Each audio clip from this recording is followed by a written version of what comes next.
Selamat siang pada mahasiswa peserta mata kuliah PMK.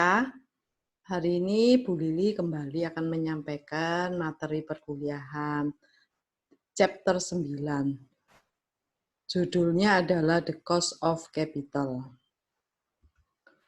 Cost of capital ini merupakan salah satu konsep penting di manajemen keuangan.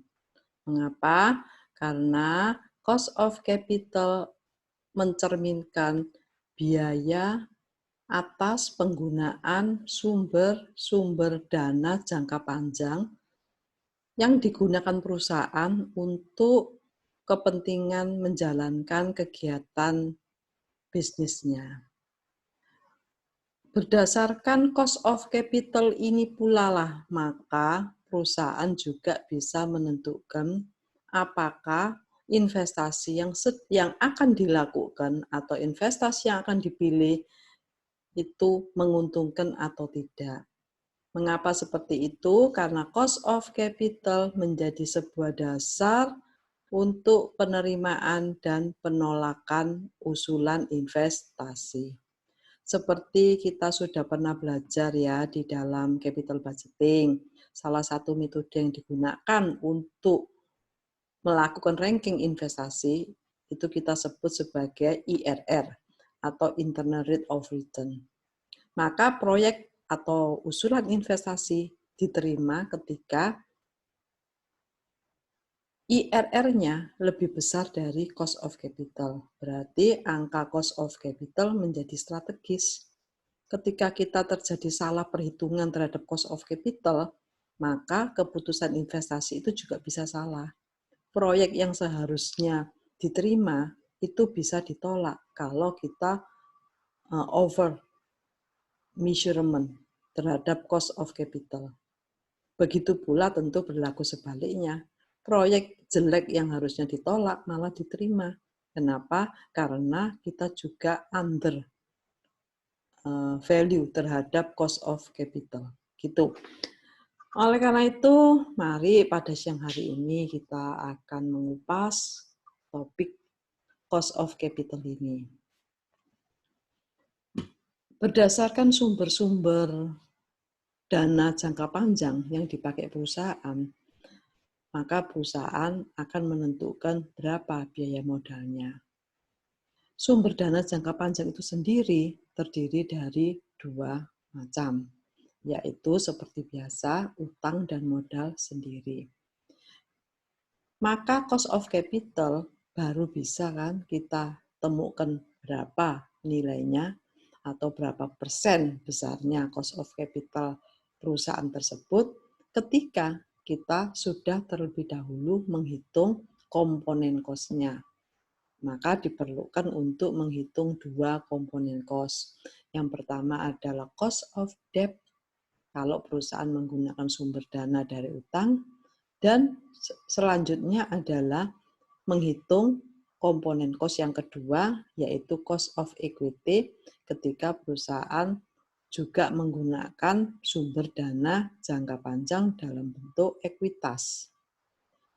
Ketika dua komponen cost itu telah dengan baik dihitung, baru finally kita bisa menentukan cost of capital-nya. Dengan cara apa? Kita melakukan weighted average cost of capital, yaitu dengan mengalihkan proporsi dari sumber dana yang digunakan dikalikan cost of debt ditambah dengan proporsi sumber dana dari equity dikalikan cost of equity.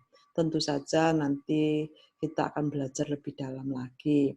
Untuk cost of debt itu kita menggunakan after tax. Sementara untuk equity tidak menggunakan after tax ya, karena hanya utang yang bisa menurunkan pajak. Karena utang itu menimbulkan konsekuensi yang namanya interest. Dan interest itu sifatnya adalah kita sebut sebagai tax shelter atau kita juga bisa sebut sebagai tax saving gitu. Karena cost of capital itu merupakan batas minimum atau angka minimum yang dipergunakan untuk menjudgment apakah proyek itu menguntungkan atau tidak, berarti cost of capital itu akan diusahakan sedemikian rupa supaya nilainya paling minimum atau nilainya rendah. Nah, persoalannya bagaimana kita bisa memperoleh cost of capital yang minimum. Di chapter ini disampaikan bahwa cost of capital minimum hanya bisa diperoleh ketika struktur modal kita adalah optimal atau kita sebut optimal capital structure. Nah, bagaimana struktur modal itu bisa mencapai optimal? Jawabannya sederhana, struktur modal menjadi optimal ketika proses pencampuran atau mixing antara utang dan modal sendiri tersebut komposisinya itu tepat.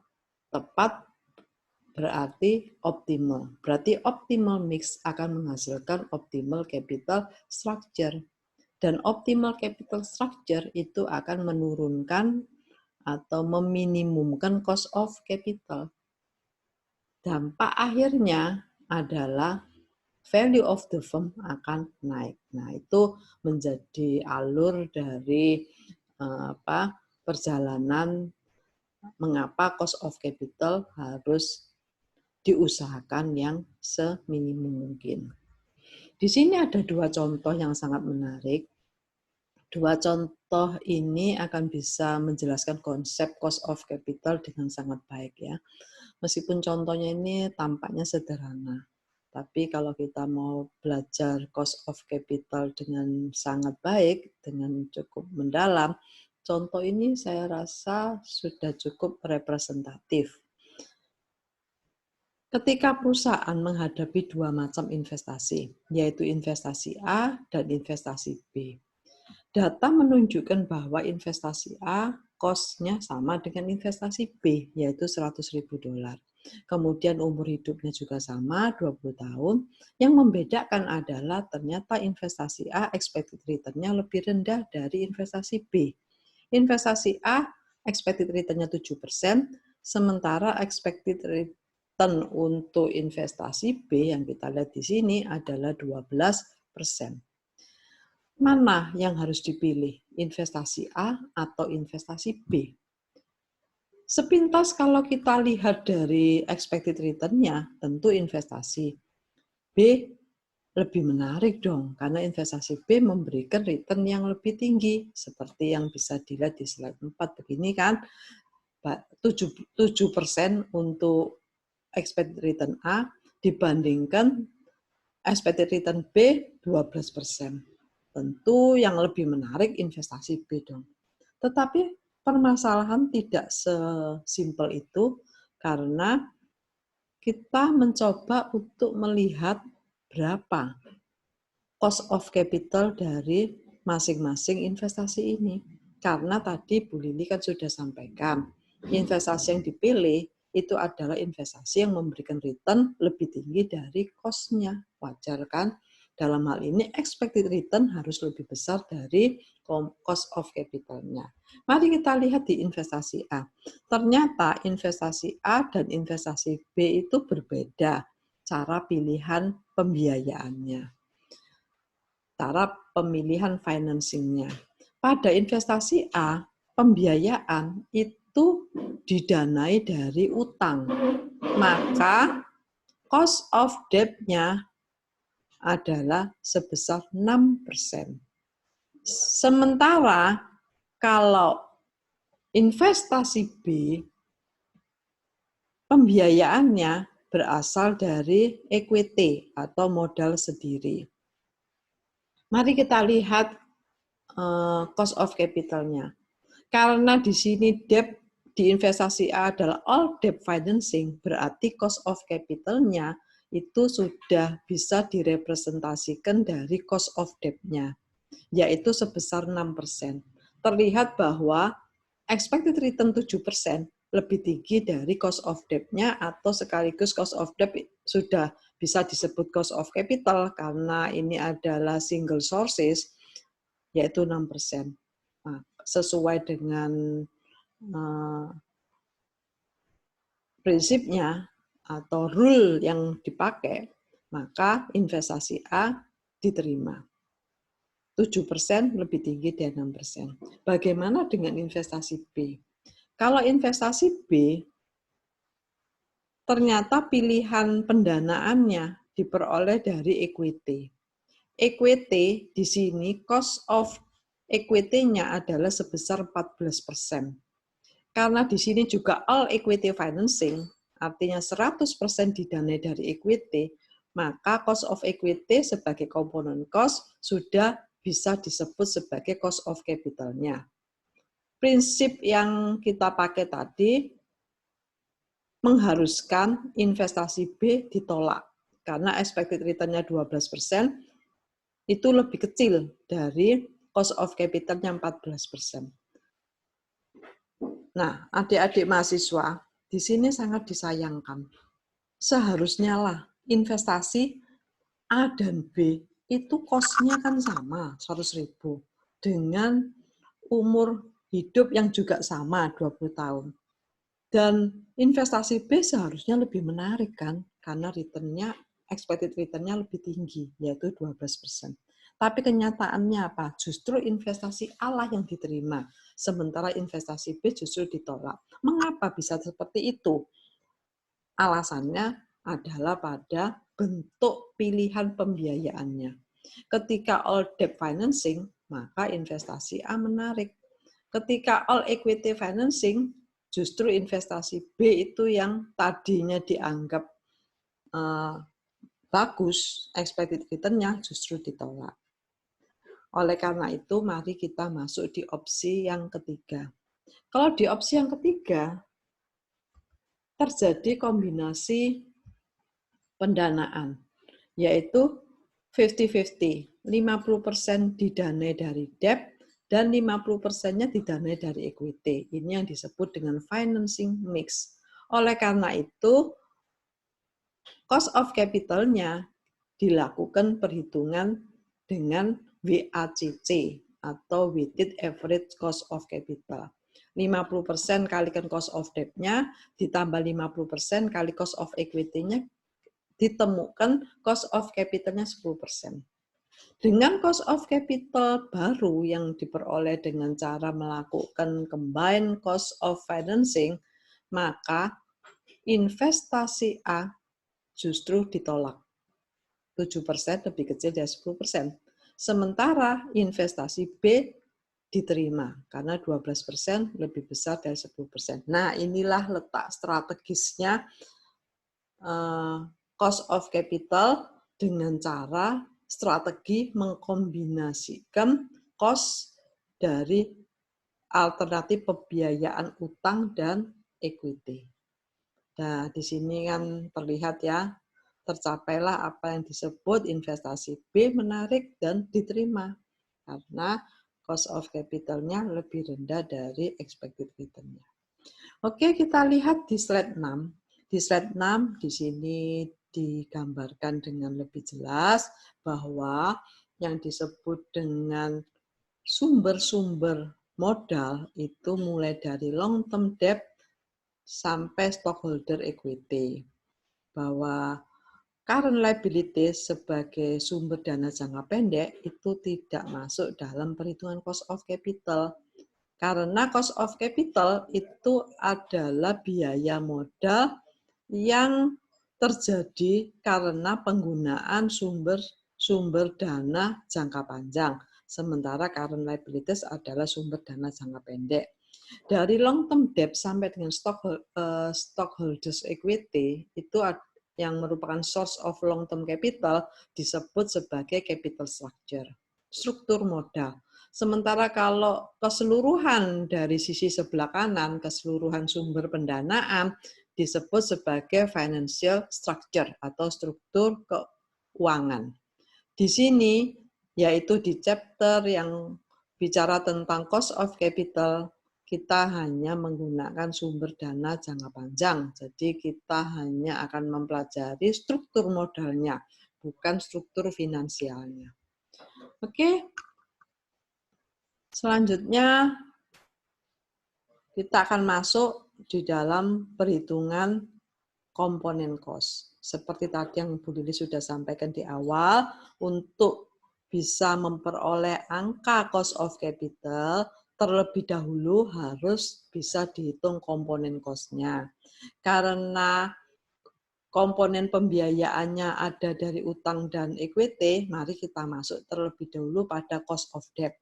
Atau boleh disebut cost of long term debt, karena tadi utang kan ada dua macam ya, ada utang jangka pendek dan utang jangka panjang, tetapi khusus di cost of capital itu kita bicara sumber-sumber dana jangka panjang. Kalau equity semuanya ada long term. Ya.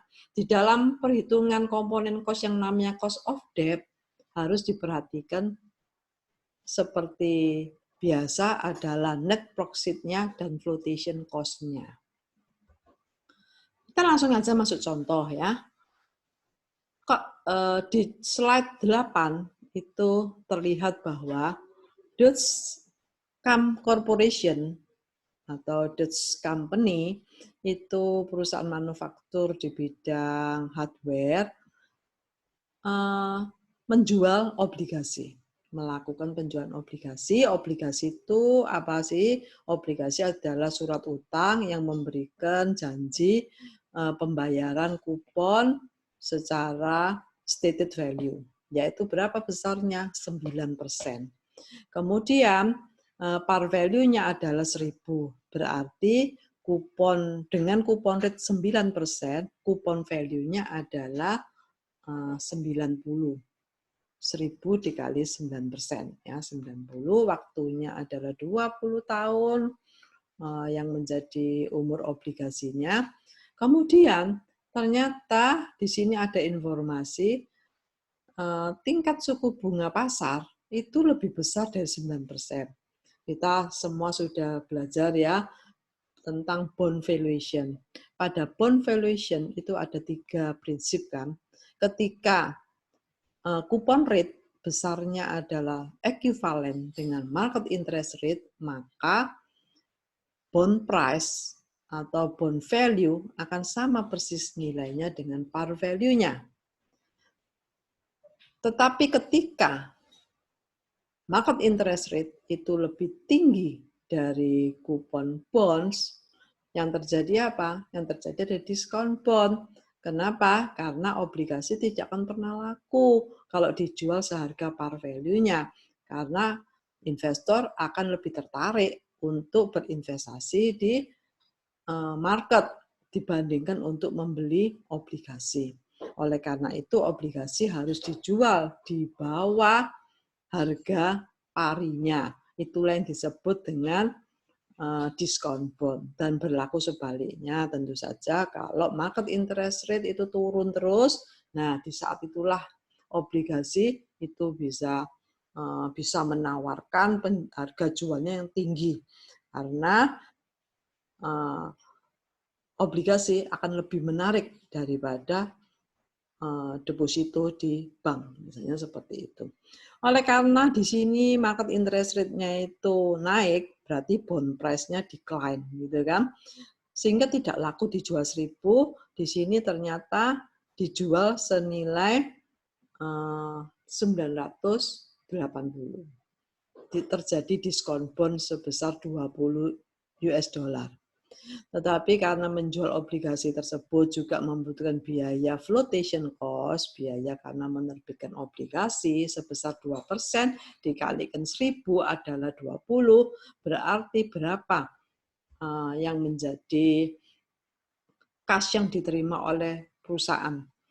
Nah, ini kalau kita mau gambarkan aliran kasnya, menjualnya ada 960, dari par value 1.000 dijual 980 karena ada diskon bond sebesar 20, dari 980 kemudian harus menanggung juga flotation cost tadi yang sebesar 2%, kalikan par value-nya 1.000 adalah 20, maka 980 dikurangi 20, ternyata yang diterima atau proxit yang diterima oleh perusahaan atau dalam hal ini boleh disebut investor adalah 960. Namun kewajiban perusahaan itu harus membayar kupon yang tetap. Karena kupon tadi stated value, yaitu 9% kali 1.000 par value-nya dari tahun 1 sampai tahun 20, karena umur obligasinya adalah 20 tahun. Kemudian pada akhir tahun 20, itu yang kita sebut sebagai maturity value. Karena obligasi adalah bentuk utang, maka pada saat jatuh temponya, obligasi itu harus issuer itu harus membayar kembali hutangnya kepada buyernya atau bondholdernya sebesar 1.000. Tanda minus menunjukkan cash outflow, tanda plus menunjukkan cash inflow. Kemudian berarti berapa cost of bond-nya? Adik-adik jangan bingung, kita bisa menghitung itu menggunakan Excel, spreadsheet seperti ini, tapi sebenarnya juga ada fasilitas kedua yang kita bisa lakukan dengan menggunakan kalkulator yang disebut financial consultant. Di situ secara praktis kita langsung bisa mendapatkan angka cost of bond-nya. Cost of bond di sini kalau dari rumus bond valuation itu adalah YTM atau yield to maturity. Begitu ya. Yang rumusnya masih ingat ya, bahwa bond price itu sama dengan kupon dikalikan dengan present value of interest factor of annuity, di mana yang bersifat ordinary, kemudian ditambahkan dengan maturity value-nya dikalikan dengan PVIF atau present value interest factor yang bersifat single cash flow. Untuk kupon itu sifatnya adalah anuitas, ordinary, sementara kalau untuk maturity value itu sifatnya adalah single cash flow. Namun di sini di slide 11 diberikan sebuah cara yang lebih yang lebih ringkas. Jadi mahasiswa nggak perlu lakukan trial error. Kalau pakai formula harus pakai trial error gitu loh supaya bisa ketemu YTM-nya. Tapi kalau menggunakan kalkulator finansial tadi ya nggak perlu trial error sih, tinggal kita input kemudian akan keluar hasilnya. Kalau mau perhitungan manual berdasarkan rumus, di sini ada approximate-nya. Approximate itu adalah merupakan sebuah cara yang lebih easy, lebih mudah, tetapi ya keakuratannya tentu tidak sebaik kalau menggunakan formula yang tadi Bu Lili sudah sampaikan di awal tadi. Maka dengan approximate persamaan approximating the cost ini, kita bisa masukkan angka-angkanya tadi, ini kuponnya, ini par value-nya, ini adalah merupakan proxit-nya, kemudian waktunya 20 tahun, begitu kita temukan 9,388%. Berbeda sedikit dari perhitungan dengan menggunakan kalkulator atau perhitungan dengan menggunakan rumus bond price atau bond valuation. Tadi berdasarkan kalkulator dan spreadsheet itu ditemukan 9,452%. Nah, seperti Bu Lili tadi sampaikan, memang ini adalah rumus approximate. Jadi lebih praktis, cepat, mudah, tetapi tentu saja ya ada selisih. Di sini kan ketemunya 9,388%. Nah, ini sebuah pilihan, kalau mau cepat ya pakai approximate, tapi angkanya tidak begitu akurat. Estimasinya ini menjadi kurang akurat dibandingkan tadi kalau menggunakan rumus aslinya. Oke, seperti di awal tadi bahwa khusus untuk cost of debt, kita jangan lupa perhitungan komponen cost-nya pada akhirnya harus di-adjustment dengan after tax. Jadi rumusnya menjadi seperti ini. Kita tadi sudah ketemukan 9,4, Kemudian bukan angka itu yang nanti kita masukkan dalam perhitungan cost of capital, tetapi angka after tax cost of debt, berarti harus dikalikan dengan 1 minus TT, ini adalah besarnya pajak.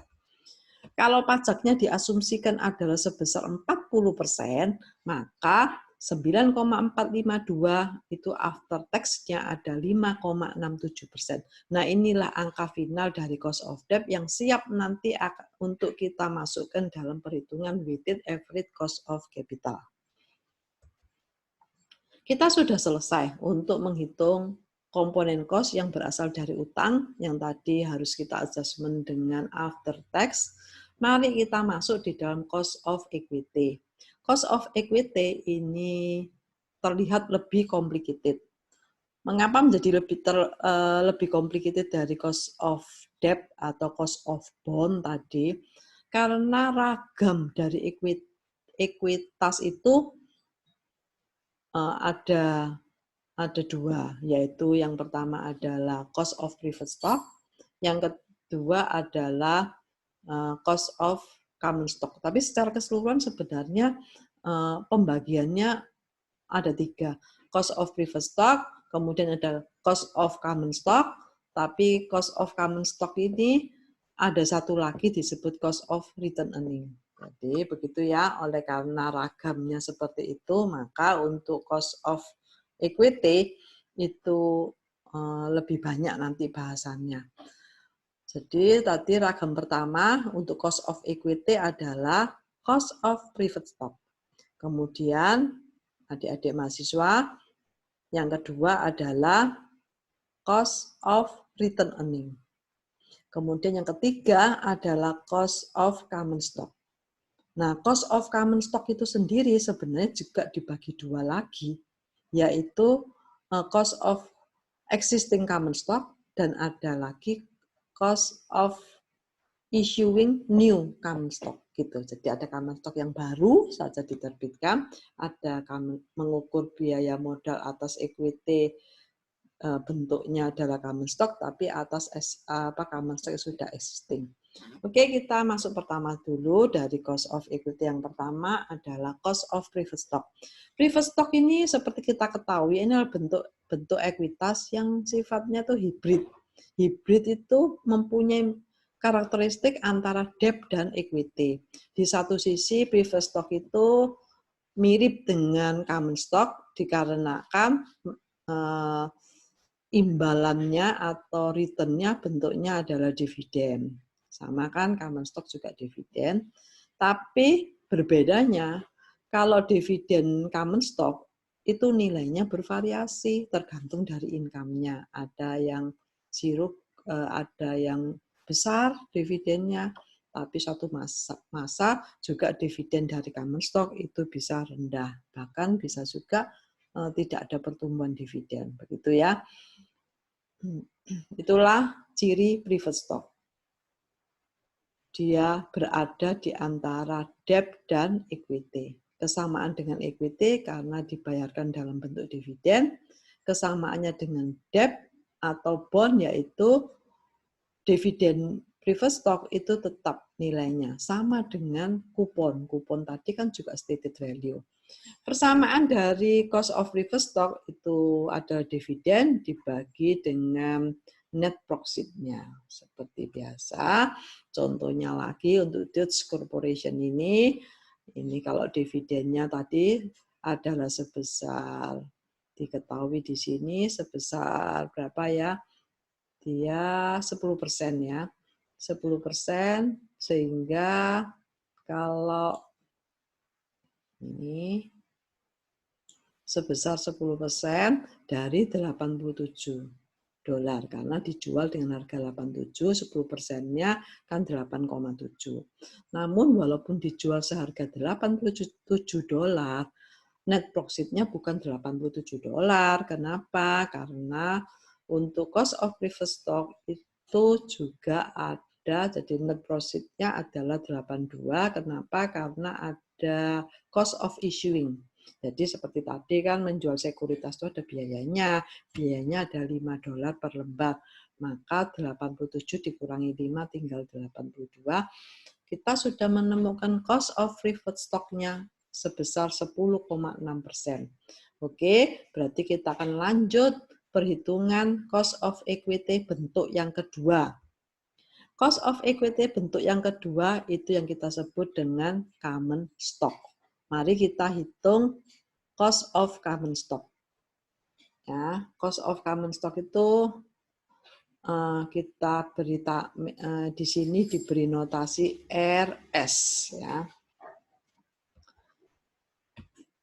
Sebenarnya cost of common stock itu di chapter ini akan dilakukan perhitungan dengan dua pendekatan. Yang pendekatan pertama ada menggunakan dividend growth model yang menemukan namanya adalah Gordon. Nih ya, Gordon memakai pendekatan dividend growth model. Nah, sebenarnya model pertumbuhan dividen ini ada 3 macam. Zero growth model, constant growth model, dan yang ketiga adalah temporary growth atau nama lainnya adalah supernormal growth. Namun di dalam chapter ini diberikan contoh satu macam, yaitu yang constant growth model. Saya rasa adik-adik tidak usah khawatir, karena adik-adik kan sudah belajar 3 model pertumbuhan dividen itu. Dengan contoh yang constant growth dividen tentu bisa juga untuk diaplikasikan pada dua tipe pertumbuhan yang lain, yaitu zero growth model dan temporary atau supernormal growth model. Oke, mari kita lihat contoh untuk constant growth model. Untuk constant growth model ini, rumusnya sudah kita ketahui seperti ini, bahwa harga pasar saham itu adalah dividennya dibagi dengan cost of equity dikurangi growth-nya, ya, atau constant growth dari dividennya. Padahal yang kita cari hari ini bukan the market price of stock-nya, tetapi yang kita cari hari ini adalah cost of capital-nya, berarti komponen cost-nya, yaitu cost of equity-nya atau cost of common stock. Maka rumus ini kalau kita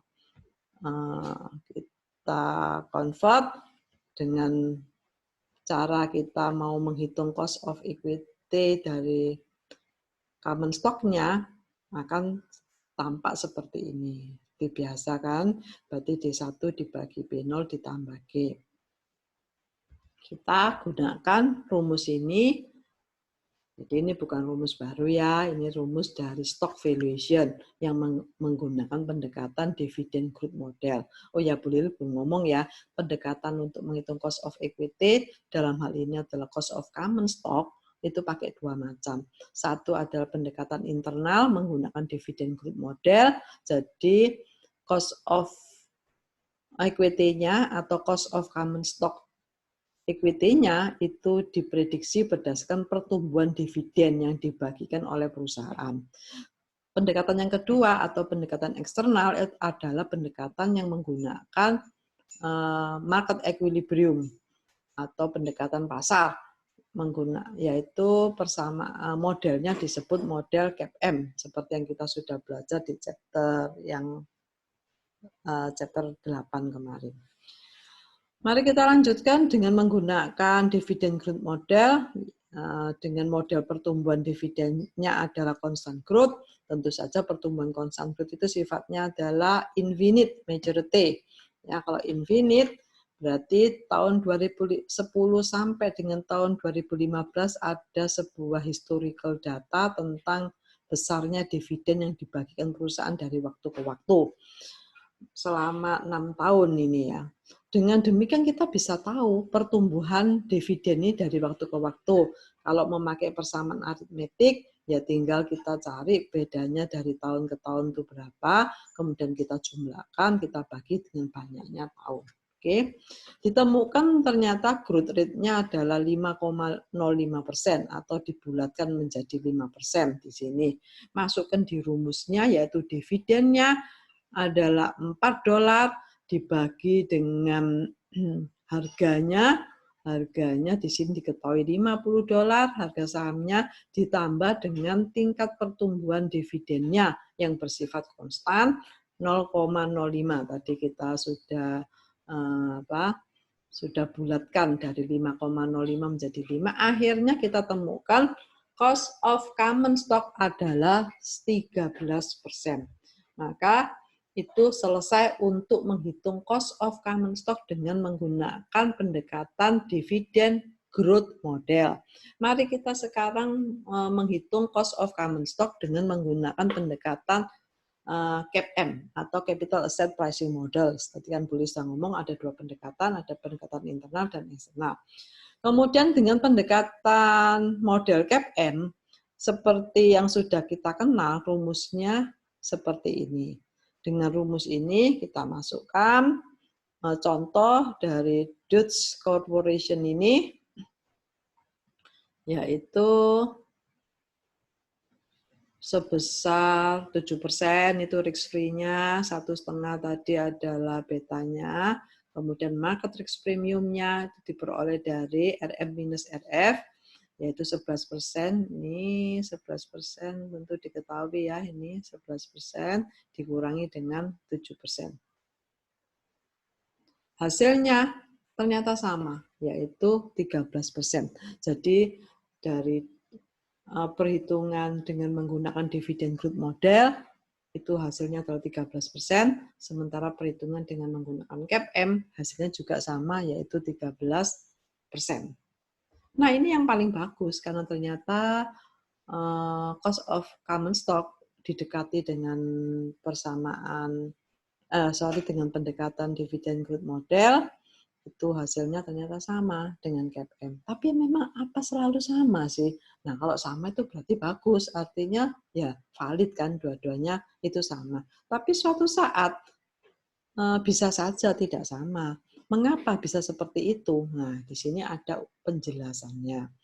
Kalau CAPM itu menggunakan dasar beta risiko sistematis dari saham individu yang tidak bisa didiversifikasi. Karena beta itu adalah risiko yang selalu melekat di dalam saham, walaupun saham itu sudah dimasukkan dalam portfolio, saham tersebut tetap mengandung sejumlah risiko yang disebut risiko sistematis tadi. Sementara di dalam constant growth model, tidak menggunakan ukuran risiko beta tadi kan, tidak ada kan dalam persamaannya ukuran beta tadi, tetapi menggunakan ukuran market price. Dia menggunakan market price. Dia asumsikan market price ini sudah merefleksikan expected risk and return dari preferensi investor tersebut. Jadi memang ada perbedaan indikator. CAPM menggunakan beta, constant growth model menggunakan market price. Sehingga ketika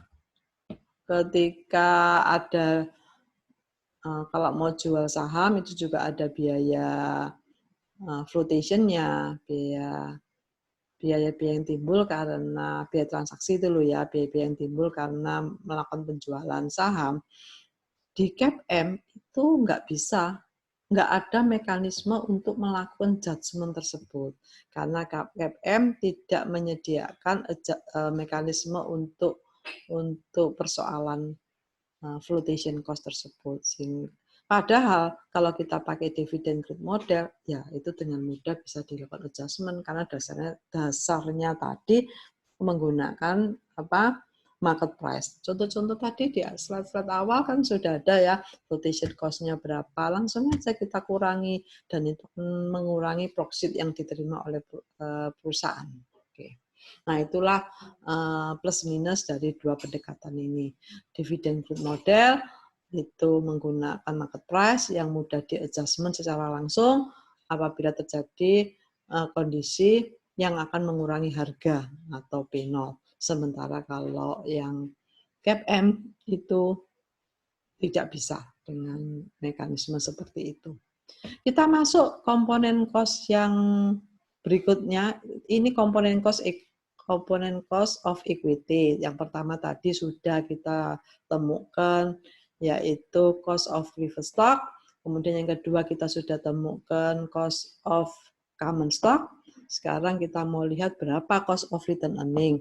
Untuk contoh ini diasumsikan cost of return earning itu sama dengan cost of common stock ya. Karena cost of common stock di sini diasumsikan adalah common stock yang sudah ada di perusahaan. Ini sebuah fakta saja ya, fakta bahwa di Amerika Serikat dan beberapa perusahaan-perusahaan di negara-negara yang lain itu lebih suka return earning deh dibandingkan common stock. Seperti kita ketahui bahwa common stock itu memang mahal ya, tadi ada biaya flotation, nanti juga ada biaya underprice, seperti itu.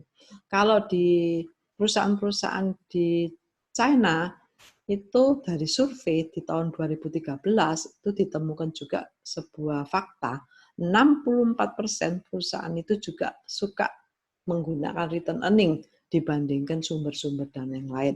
Karena return earning ini dianggap sudah available, ada di dalam perusahaan, dan tentu saja lebih murah daripada pembiayaan bentuk common stock yang harus banyak sekali menanggung biaya-biaya akibat penerbitan saham tersebut. Karena return earning adalah equity yang berasal dari internal perusahaan. Sementara kalau common stock itu adalah equity yang berasal dari eksternal perusahaan. Kemudian ada fakta juga yang menyebutkan bank loans, utang bank itu juga diminati ya. Itu kurang lebih 44%. Jadi sepertinya data yang tersedia di slide 27 ini itu bicara bahwa packing order teori itu berlaku ya. Packing order teori itu kan lebih suka menggunakan return earning, kemudian akan digunakan ini pinjaman, debt, baru yang terakhir itu menggunakan apa? Equity dalam bentuk common stock. Mengingat biayanya itu semakin ke bawah itu semakin mahal. Oke, sekarang kita masuk bagian akhir dari perhitungan cost of equity dari common stock. Namun di sini common stock-nya adalah new issue. Apa yang perlu diperhatikan kalau common stock-nya ini adalah common stock yang new issues. Yang perlu diperhatikan itu adalah masalah underprice. Underprice itu artinya saham yang dijual ke pasar primer itu harganya di bawah harga pasar yang sudah ada, supaya saham-saham ini menjadi saham-saham yang apa? Yang bisa laku, yang menarik untuk dibeli oleh para investornya. Rumusnya seperti biasa untuk ini, cuma notasinya aja kita sebut N untuk membedakan dengan common stock yang tadi sudah ada di dalam perusahaan. Artinya common stock yang sudah beredar, maksudnya sudah outstanding share. Kalau ini kan new issue. Ya, berarti rumusnya seperti ini. D1 jangan lupa ya, D1 itu berasal dari D0 dikalikan 1 plus G. Maka mari kita mencoba menghitung ya untuk cost dari common stock tapi new issue. Yang perlu diperhatikan bahwa selalu untuk jual saham baru itu dikatakan harus lebih rendah harganya dibandingkan current market price-nya yang tadi boleh disebut sebagai underprice. Contohnya untuk Dutch Corporation di sini adalah rumusnya seperti tadi, dividennya tetap kan $4. Kemudian sekarang net profit-nya berapa? Net profit-nya itu adalah 47. Sebenarnya saham itu dijual dengan harga 47. Tapi jangan lupa biaya yang timbul akibat penjualan saham ini besar. Inilah mengapa tadi ada fakta bahwa dalam packing order theory untuk perolehan sumber dana dari common stock itu berada pada urutan yang terakhir ya, urutan yang di bawah. Karena ternyata ada underpricing sebesar $3. Berarti dari 47 itu ada underpricing 3 tinggal 44 gitu kan. Tapi juga masih ada loh flotation cost-nya 2,5. Berarti total biayanya akibat menerbitkan saham baru ini sudah berapa? 3 ditambah 2,5. Ada 5,5. Dari 47 hanya terima 44,5. Ini sesungguhnya biaya-biaya yang masih belum dikumpulkan secara lengkap ya. Kok dikumpulkan secara lengkap nanti adik-adik waktu belajar chapter berikutnya akan tahu sebenarnya ini potongannya banyak. Tidak hanya ini ya, tapi untuk sementara ini kita cukupkan bahwa yang menjadi biaya yang harus ditanggung waktu new issue of common stock itu ada 2 macam, yaitu underprice dan yang kedua adalah full patient cost. Setelah kita masukkan dalam rumus seperti biasa, kita temukan angkanya 14%. Lebih tinggi kan tadi kalau yang cost of common stock yang sama dengan cost of return earning tadi diasumsikan itu 13%. Tapi kalau untuk new issue itu 14%.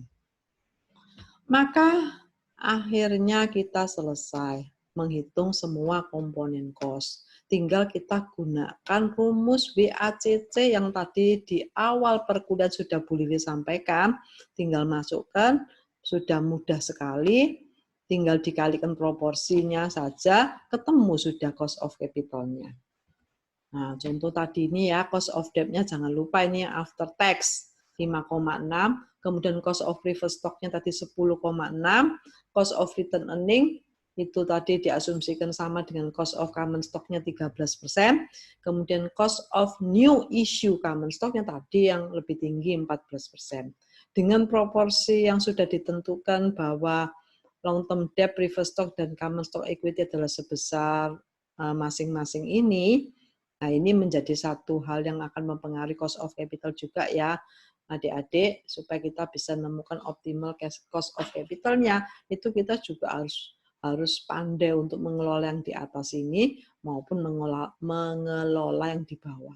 Yang di atas ini berkaitan dengan komponen cost-nya, sementara yang di bawah ini berkaitan dengan weighted-nya atau berkaitan dengan alokasi dana yang dipakai.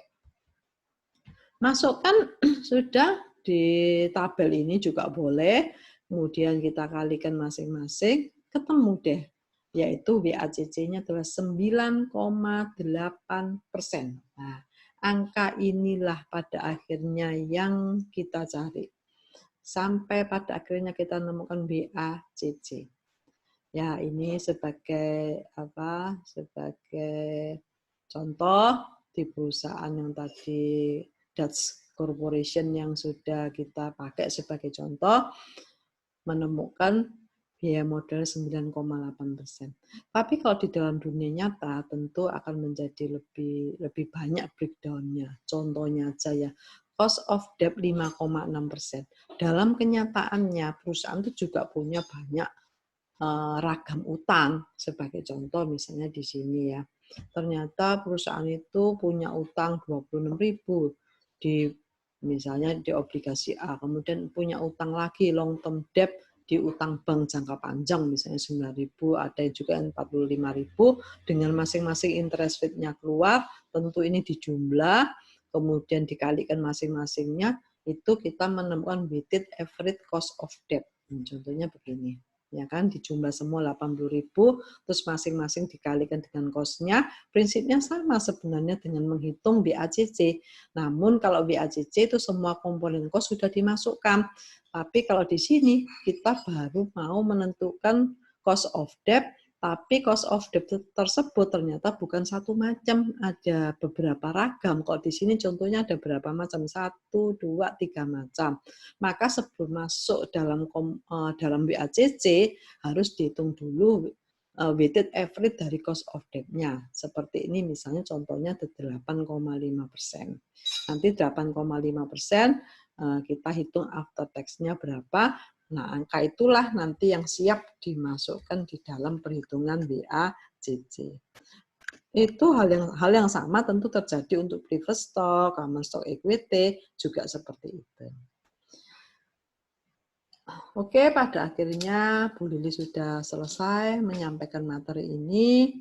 Ya, berarti cost of capital itu sangat strategis. Karena perhitungan cost of capital itu sangat diperlukan di dalam keputusan investasi. Manakala kita tidak bisa menemukan cost of capital yang paling rendah, tentu juga akan menyebabkan daya saing perusahaan akan turun. Karena proyek-proyek tersebut akan tampak tidak menguntungkan. Padahal sebenarnya proyek itu menguntungkan, hanya saja dari pendanaannya yang kita tidak mampu memperoleh sumber dana yang apa? Yang lebih murah dibandingkan perusahaan lain.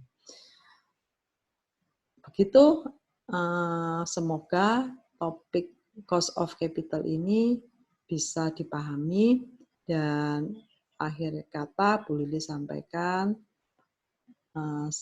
selamat belajar walaupun ini pembelajaran online, dan tetap kualitas pembelajaran harus dipertahankan. Tentu saja kalau ada pertanyaan-pertanyaan tidak jadi masalah. Nanti kita bisa lanjutkan dengan diskusi setelah presentasi Bu Lili ini. Mari kita sekarang mendiskusikan cost of capital ini, dan terbuka bagi para mahasiswa untuk bertanya, dan kita bisa juga berdiskusi satu dengan yang lain. Selamat siang, Tuhan berkati.